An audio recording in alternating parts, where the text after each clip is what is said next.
ونؤمن به ونتوكل عليه ونعوذ بالله من شرور انفسنا ومن سيئات اعمالنا من يهده الله فلا مضل له ومن يضلل فلا هادي له ونشهد ان لا اله الا الله وحده لا شريك له ونشهد ان سيدنا ومولانا محمدا عبده ورسوله صلى الله عليه وعلى اله وصحبه وسلم. اما بعد فان خير الحديث كتاب الله وخير الهدي هدي محمد صلى الله عليه وسلم وشر الامور محدثاتها وكل محدثه بدعه وكل بدعه ضلاله وكل ضلاله في النار. أعوذ بالله من الشيطان الرجيم. الطلاق مرتان فإمساك بمعروف أو تسريح بإحسان. بزرگوں بھائیوں عزیزوں محترم خواتین ماں بہنوں بیٹے،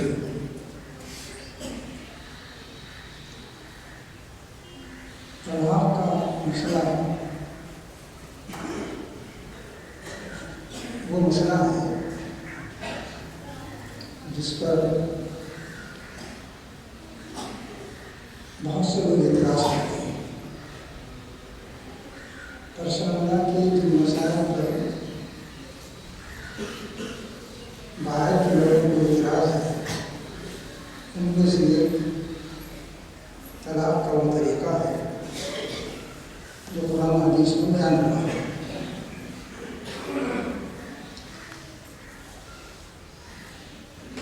خود ہمارے معاشرے میں بھی طلاق کے صحیح طریقے سے لوگوں کو واقفیت نہیں ہے،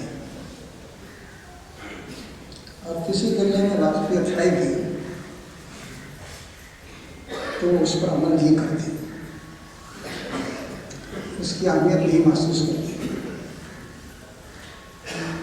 اور ہماری کمزوری یہ ہے کہ ہم اپنے لوگوں کو بھی احکام شریعت کا پابند نہیں بنا پاتے. گزشتہ جمعہ کو بھی تلافی کے سلسلے میں بعض باتیں عرض کی گئی تھی. مزید بعض باتیں اس وقت عرض کی جا رہی ہیں. ایک بات تو بالکل واضح ہے، قرآن نے کہا کہ اگر طلاق دینے کی نوبت آئے اور طلاق کو پسندیدہ کام نہیں ہے، یہ بھی بتایا گیا کہ وہ بڑا کاری ثواب ہے. ایسے حالات ہو سکتے ہیں، مجبوری ہو سکتی ہے کہ آدمی طلاق دے. تو کہا گیا کہ یہ 2 مرتبہ میں ہونا چاہیے. صاف صاف اوقات نے کہا 2 مرتبہ میں ہونا چاہیے. 2 مرتبہ کا مطلب یہ ہے کہ وقفے سے ہونا چاہیے. اس کے ساتھ یہ بات بتائی گئی، یہ جو وقفے سے طلاق دے رہا ہے یہ حق آدمی کو 2 مرتبہ حاصل ہوگا، اور اس کے بعد آدمی رجوع کر سکتا ہے. لیکن اگر اس نے 3ری مرتبہ طلاق دے دی تو اگر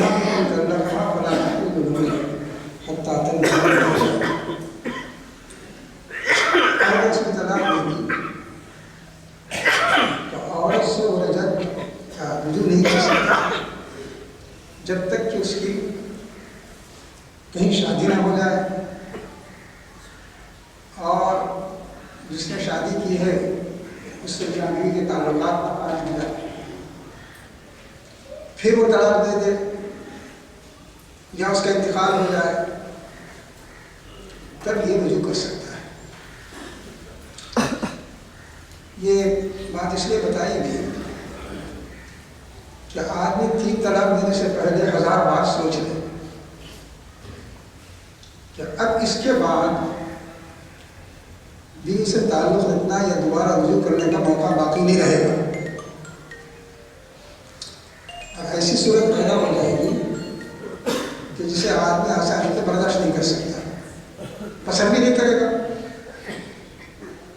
کہ جس عورت کسی نے طلاق دی ہے اس سے دوسرا شادی کرے, وہ کسی مرحلے میں طلاق دے دی یا انتقال ہو جائے اس کا, پھر وہ عورت اس سے شادی کرنے کے لیے آمادہ ہو, تو ظاہر ہے کہ بڑا لمبا عمل ہے اور آسانی سے اس کے لیے آدمی تیار بھی نہیں ہوتا. بہت سے لوگ یہ حرکت بھی کرتے ہیں کہ کسی سے کہہ دیا کہ طلاق شادی کر لو اور طلاق دے دینا. ظاہر ہے کہ اس کے لیے یہ شریعت کے ساتھ ایک طرح کا مذاق ہے کہ اس طرح کسی کو طریقہ اختیار کیا جائے. قانون تو گرفت نہیں کر سکتا, اگر کسی نے طلاق نکاح کیا اور 2 دن بعد طلاق دے دی, اس پر قانون تو گرفت نہیں کر سکتا, لیکن اللہ نے آخر وہ پوچھے گی کہ تم نے یہ کیا طریقہ اختیار کیا. بہرحال یہ طریقہ اگر کوئی اختیار کرتا ہے تو وہ سب ناپسندیدہ اور غلط طریقہ ہے. اب یہ جو 2 طلاق کی اجازت دی گئی ہے اور صاف الفاظ میں کہا گیا ہے کہ یہ دونوں طلاقیں ایک ساتھ نہیں ہونی چاہیے, 2 مرتبہ میں ہونا چاہیے. اب اس کی بہت سی تفصیلات احادیث میں بیان ہوئی اور قرآن شریف میں موجود ہے. ایک بات تو یہ کہ بتائی گئی ہے کہ آدمی طلاق دے اگر دینا ہی چاہے اور کوئی صورت باقی نہ دے, تو کہا یہ گیا ہے کہ پاکی کی حالت میں, عورت کی جب پاکی کی حالت ہو, وہ ماہواری کے مرحلے سے نہ گزر رہی ہو, پاک صاحب کو جب نماز پڑھتی ہو, تو ایسی حالت میں طلاق دی جائے. ایسی حالت میں طلاق دی جائے اور بیوی سے تعلق رکھے بغیر دی جائے. ظاہر ہے کہ آدمی جب تک بہت سوچ سمجھ کے فیصلہ نہیں کرے گا اس وقت تک اس پر عمل نہیں کر سکتا. طریقہ یہ بتایا گیا کہ عورت باقی کی حالت میں ہو اور اس سے تعلق نہ قائم ہوا اور آدمی طلاق دے. طلاق دینے کے بعد مسئلہ یہ ہے کہ اب اسے اس کی عدت گزرے گی. عدت کے بارے میں بتا دیا گیا ہے بعد میں حدیث میں کہ یہ 3 ماہواری ہوگی. جن عورتوں کی ماہواری آتی ہے ان کی عدت 3 ہے. اب یہ ماہواری بعض اوقات لمبے وقفے کے بعد بھی ہوتی ہے. بہت سے لوگ یہاں بڑی عمر والے ہیں سب جانتے ہیں, کبھی کبھی ایک ماہواری اور دوسرے ماہواری کے درمیان خاصا وقت ہوتا ہے, مہینوں کا وقت ہو جاتا ہے, لیکن اسے برداشت کرنا پڑے گا. تو کہا یہ گیا ہے کہ باقی کی حالت میں دے اور 3 ماہواری کا انتظار کرے, تو اس بیچ میں وہ رجوع کر سکتا ہے. اب یہ رجت کیسے ہوگی؟ رجت یہ ہوگی کہ نہیں آدمی اس سے کہے کہ بھائی جو کچھ ہوا چھوڑ جانے دو, اب ہم ساتھ رہیں گے. اور امام شافعی رحمۃ اللہ علیہ فرماتے ہیں کہ 2 آدمی گواہ ہو جائیں, اچھا ہے یہ بات, لیکن امام حنیفہ کہتے ہیں اس کے روز نہیں ہے.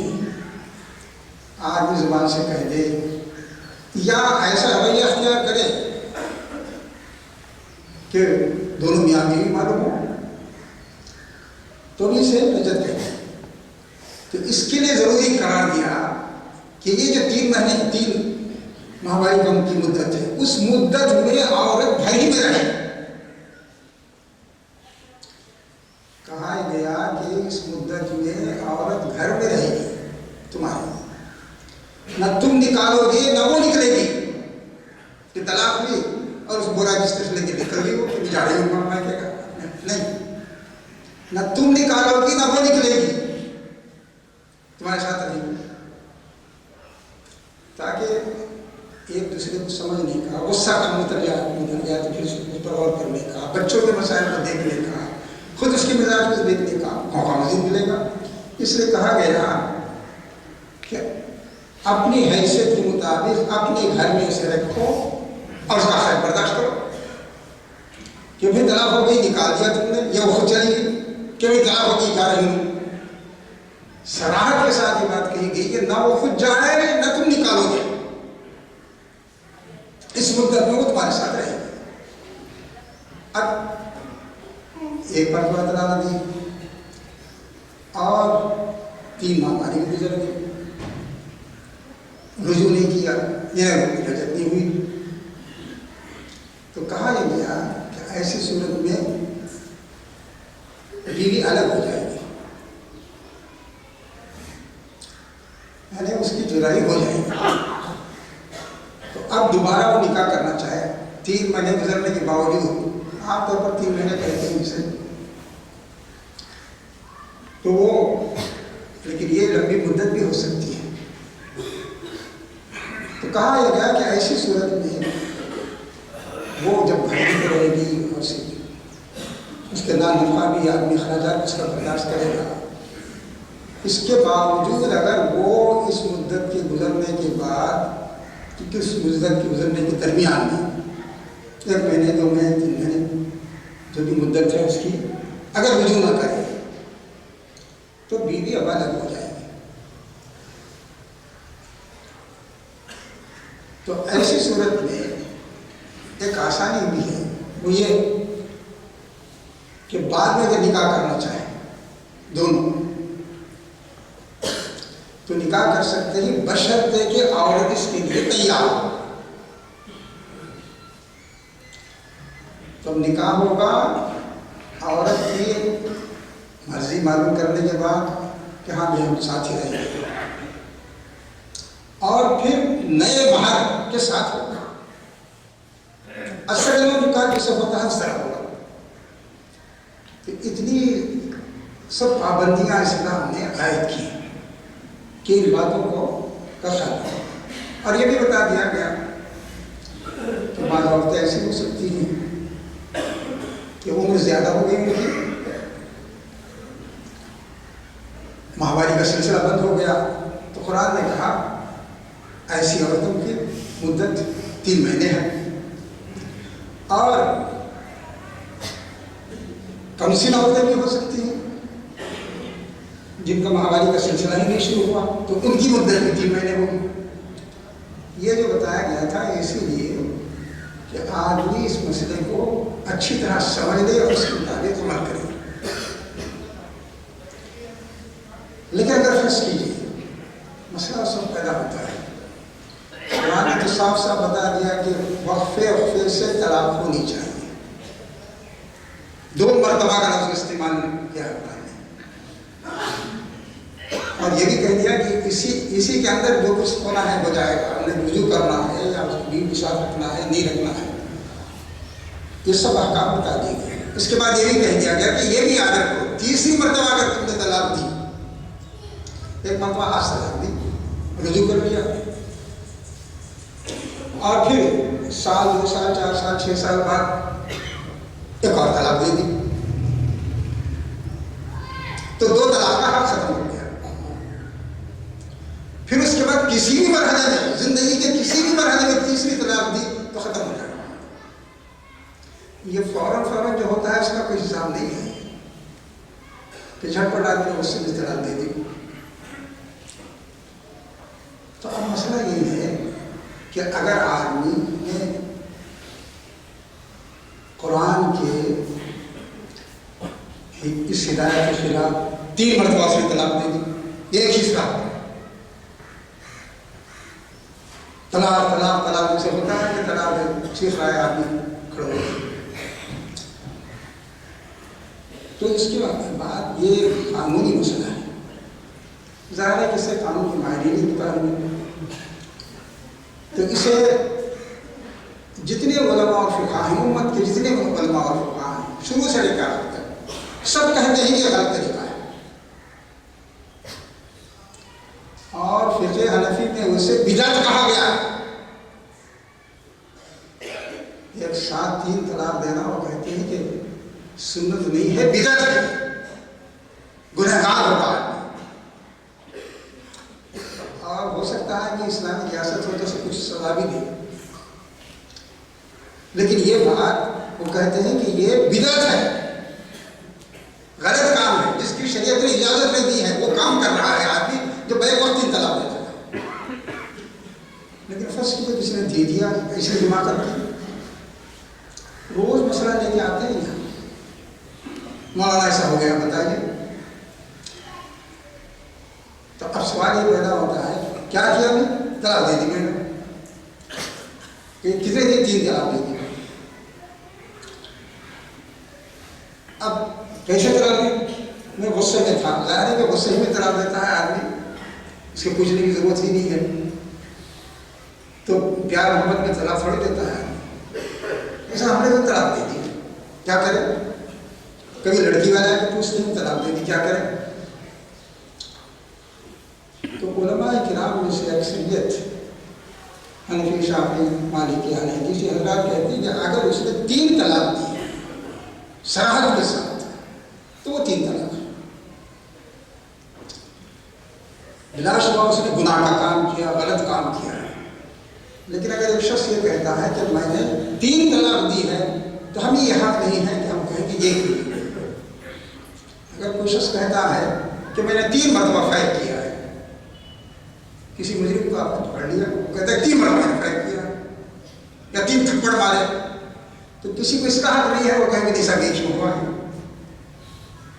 تو اس لیے امت کی ایک بڑی اکثریت یہ کہتی ہے کہ 3 سے کہا کہ 3 ہے، بہت غلط کام کیا، خلاف سنت کیا، بدعتی عمل کیا، سب کچھ صحیح، لیکن اس میں کو کہہ رہا ہے 3. تو ہم کیا کیا ہے کہ ہم کہیں گے نہیں سب 3 نہیں، ایک ہی بھی.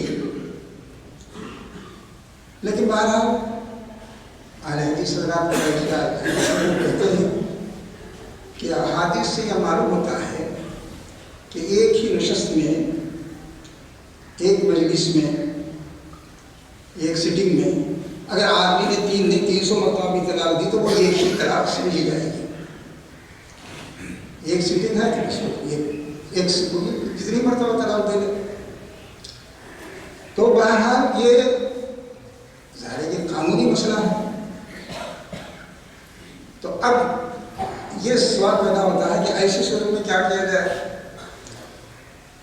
تو اس مسئلے کو ظاہر ہے کہ کوئی عدالت یا کورٹ فیصلہ نہیں کر سکتا. یہ تو اس کے قانون کی ماہری نہیں کریں گے جو اسلامی قانون کے ماہر ہیں.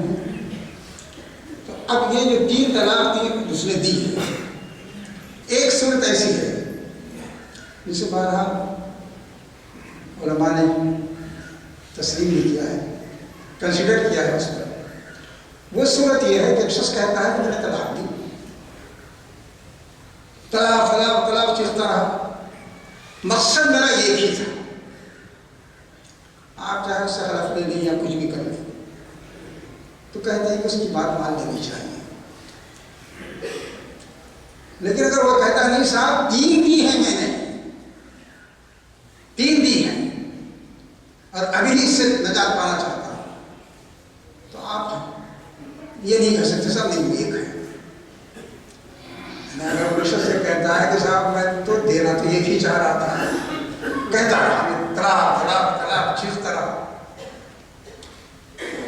آدمی سوچ سکتا ہے کہ نہیں اس سے میں بولتا رہا، یہ مقصد ایک ہی ہے، آپ اس سے حلف لے لیجیے، اس کی بات پر اعتبار کیجیے تو طلاق ہو سکتی ہے. لیکن اگر کوئی شخص اصرار کے ساتھ کہے کہ میں نے 3 دی ہیں، 3 کہتے ہیں آدمی، اور اس میں کوئی فرق نہ آنے والا نہیں ہے، اور اس مصیبت سے ابھی چھٹی حاصل کرنا چاہتا ہوں، چھٹی آنا چاہتا ہوں، تو یہ ایسی صورت میں مسئلہ پیچیدہ ہو جاتا ہے. تو ہمیں یہ دیکھنا چاہیے کہ اتنی غلط طریقے سے جو طلاق ہوتی ہے اور اس کے بعد ظاہر ہے گھر کا پورا نظام بگڑ جاتا ہے. پھر ذرا وقت گزرنے کے بعد لوگ یہ معلوم کرنے آتے ہیں کہ صاحب اب اسے باہر کرنے کی کیا ضرورت ہوگی.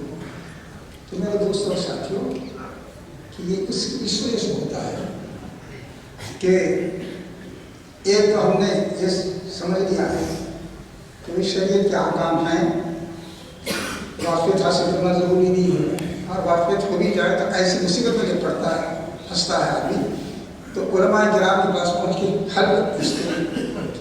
ظاہر ہے کہ علماء کے پاس پہنچنا چاہیے, لیکن خود بھی سوچنا چاہیے کہ انہوں نے جو خلاف شرع عمل کیا ہے, شریعت کی ہدایت کی خلاف ورزی کی ہے, تو ہمارے اندر ایسی فضا ہونی چاہیے, ایسا ماحول ہونا چاہیے کہ گھر کے لوگ, باہر کے لوگ سبھی کہیں کہ یہ کیا کر رہے ہو, غلط کر رہے ہو, یہ نہیں ہوتا. تو اس کا خیال رکھنا چاہیے. دوسری بات یہ ہے کہ یہ بھی بات شریعت نے بتا دی کہ یہ جو آدمی عورت کا نان نفقہ ہے, اس کے اخراجات ہیں اور گھر کے ساتھ رکھنے کا معاملہ ہے, یہ اسی عدت کے زمانے کا ہے. اور اس کے بعد ظاہر کو آزاد ہے. آزاد اس معنی میں کہ وہ اب شوہر کی کسی حکم کی پابند نہیں ہے کہ شوہر یہ کہے کہ سب یہ کام کر دو وہ کرے, اس لیے کیا طلاق ہو گیا, الگ ہو گیا. وہ شاید کہیں دوسری جگہ شادی کرنا چاہے تو اس سے پوچھنے کی اسے ضرورت نہیں ہے. ایک عورت کی طلاق ہو گئی, اب وہ دوسری شادی کرنا چاہتی ہے تو اس سے پوچھنے کی بھی ضرورت نہیں ہے. تو دونوں کا تعلق ختم ہو جاتا ہے. اب ایسی اچھا پھر یہ ہے کہ وہ ایک دوسرے کے وارث بھی نہیں ہوتے ایسی صورت میں. تو لوگ یہ کہتے ہیں کہ صاحب آپ اس نے جو طلاق دے دی ہے تو اب یہ عورت کہاں جائے گی, اس پر پابندی لگانی چاہیے. اس نے طلاق دی ہے تو زندگی بھر اس کا خرچ برداشت کرے. تو یہی سوال پیدا ہوتا ہے کہ کیوں خرچ برداشت کرے, اس کی کوئی بنیاد ہونی چاہیے. بھائی آپ نکاح جب کرتے ہی آپ نکاح کے بارے میں یہ ہے کہ نکاح کے ساتھ عورت کا نان نفقہ, نان نفقہ سے مراد کھانا, کپڑا, مکان اور دوسری جو اس کی سہولتیں ہیں, ضروریات, دوا علاج بھی سے بھی آتا ہے سمجھے, ان سب کی ذمہ داری مرد قبول کرتا ہے. اور اس کی وجہ کیا ہے, کیوں قبول کرتا ہے؟ فقہاء نے لکھا ہے کہ اس کی وجہ یہ ہے کہ یہ اپنا وقت تمہارے گھر کی تعمیر کے لیے دیتی ہے. یوں ہی آپ کو اس کا نام برداشت نہیں کیا ہے, بلکہ تمہارے خاندان کی تعمیر کے لیے جو گھر بسانا چاہتے ہوتے اس کے لیے وہ وقت نہیں. تو ظاہر ہے کہ ایک آدمی آپ کو وقت دے رہا ہے, آپ اس کے اخراجات بھی برداشت کرنے ہوں گے, ورنہ کیوں برداشت کریں گے. اگر فرض کیجیے کہ وہ نان نفقہ ملے اور آزادی سے گھومتی بھی رہے تو نان نفقہ اس پر ضروری نہیں ہوگا. تو اس کے کہا گیا, دیکھیے اس میں وہ شوہر کی اجازت سے نوکری وغیرہ کا مسئلہ اس میں زیر بحث نہیں ہے. تو دونوں ساتھ مل کے باہم مشکل سے اس طرح کی زندگی گزار سکتے ہیں. قانونی بات ہے, اس کی وضاحت کر رہا ہوں میں. ایسی صورت میں وہ کیوں خرچ برداشت کرے جبکہ وہ اس سے آزاد ہو گئی ہے اور یہ بھی اس سے آزاد ہو گیا ہے. دونوں کے درمیان کوئی تعلق اب نہیں رہا کہ کسی بھی معاملے میں اس سے کہے کہ یہ کام نہیں کر سکتی. کیوں نہیں کر سکتی؟ وہ شادی کرنا چاہے تو کہتے کہ یہ تم وہاں رشتہ نہیں کر سکتی, وہ اجنبی ہے اس کے لیے. اب وہ پردہ کرے گی اس سے, یہ بھی پردہ کرے گا اس سے, تو اس پر ہم کوئی بوجھ کیسے ڈال سکتے ہیں؟ کہ جو لوگ بار بار یہ کہتے ہیں کہ ایسے آدمی پر اس کی معاشی ذمہ داری ڈالنی چاہیے, وہ اسلام کے پورے قانون کو نہیں سمجھتے. اور اس میں جو اور پیچیدگیاں ہیں وہ اور اس کی تفصیل بعد میں کسی کو بیان کی جائے گی. لیکن سب چیزوں کو سامنے رکھتے ہوئے ہمیں بہرحال ایسا ماحول ہمیں بنانا چاہیے کہ ہمارے نوجوان, دیکھیے طلاق تو کسی بھی عمر میں ہو سکتی ہے, چھوٹی بڑی عمر میں بھی ہو سکتی ہے, نوجوان بھی طلاق دے سکتے ہیں, بڑی عمر والے بھی دیتے ہیں. لیکن بہرحال شریعت نے جو طریقہ اس کا بتایا ہے، اور اس سے پہلے بھی بتایا گیا تھا، یہ بھی بتایا شریعت نے کہ اختلافات پیدا ہوں تو دونوں طرف کے ذمہ دار بیٹھ کے حل کرنے کی کوشش کریں۔ ظاہر ہے کہ ہم اس کی کوشش نہیں کرتے، تو ان باتوں کا بھی خیال رکھنا چاہیے۔ اور اس سلسلے کی بعض اور باتیں بھی ہیں، اللہ نے چاہا تو سے اس کی وضاحت ہوگی۔